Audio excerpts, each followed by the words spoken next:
Na-experience mo na ba ang maluto sa kawa? Don't you worry, cause I got you! Tara, let's mga ka-foodies, welcome to 3A Nature Farm and Wellness Spa. Dito lang yan sa Barangay Hibanga, Tayaba City. You are now entering a stress-free zone. Let go!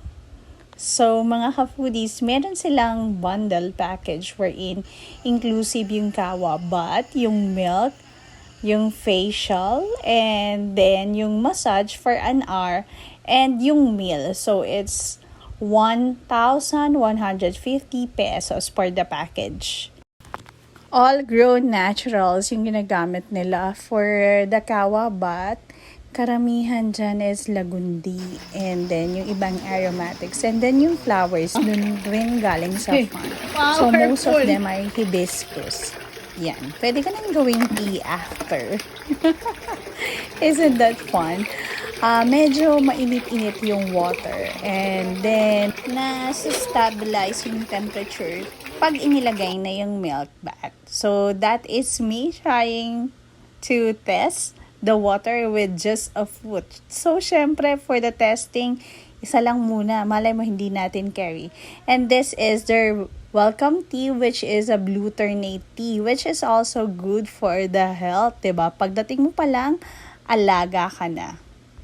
And ito na po ang person enjoying the glutamate tea. So, you can message their Facebook page para sa appointment. Malaki na rin yung improvement ng facilities nila from where they started. Malaki na yung ginanda at napakaganda sa gabi because of the warm lights. At syempre, when we came there, ay bilog yung buwan. So, very scenic and artistic. Magandang magmuni-muni.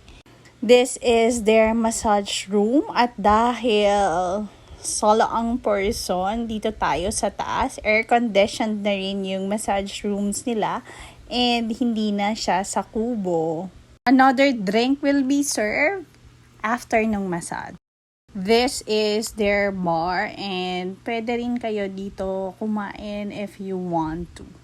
So, you can check out their page. Meron din silang bundle para sa overnight stay, inclusive nung kawa and then nung 2 meals. So, ito yung ilan sa mga drinks na meron sila.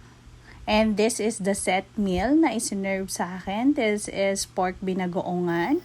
And meron silang passion fruit juice. Ayan, happy na naman ang person. Medyo oily kasi yung massage nila ay oil-based. So, shiny, shimmering, splendid tayo. Bukod doon sa nakikita natin na flares ng ilaw. Kita mo naman, very supportive yung ilaw sa atin. Wala silang ginagamit na other unnatural na flavoring. So, very healthy talaga. I really like yung binagoongan dahil sobrang healthy. And medyo konti yung rice serving nila. At yung kanilang brownies ay hindi freshly baked. But all in all, goods na rin considering na inclusive siya dun sa massage package. So, I think that would be all mga kapudis. I hope nag-enjoy kayo. Ta-ta! Ta-ta!